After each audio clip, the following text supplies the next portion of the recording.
Ganito ka rin ba? Gigising pero ayaw mo bumangon at gusto mo mag-cellphone na lang buong araw.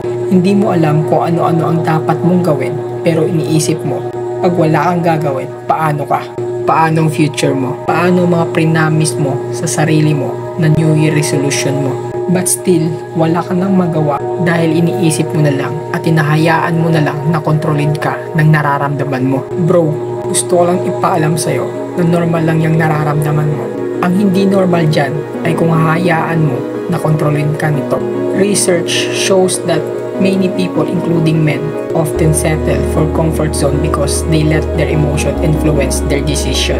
When they face with change or uncertainty, it's common for people to choose what feels familiar and safe. This tendency to avoid risk and stick with what's comfortable is known as status quo bias. It means that the fear of failure or stress can lead to individuals to stay in a more comfortable but less challenging situation. Understanding this can help us recognize why some might prefer to stay in their comfort zone rather than pursuing new opportunities.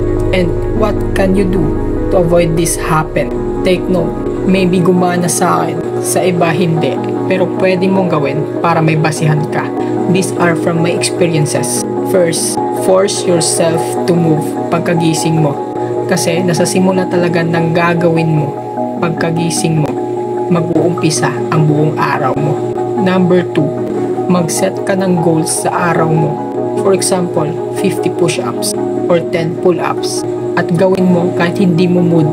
Promise effective to. Third, challenge your thoughts. Identify and challenge any negative thoughts or fears that might be holding you back. Replace them with positive and realistic thoughts about the benefit of taking risk. My fourth way was practice resilience. Develop resilience by learning from failures and setbacks.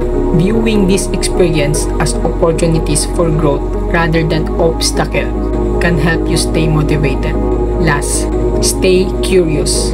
Cultivate curiosity and a desire to explore. Being curious about the world and new possibilities can drive you to step out your comfort zone. By taking these steps, you can gradually expand your comfort zone and become more comfortable with uncertainty and change. And this is for my day 49 of this Project 50.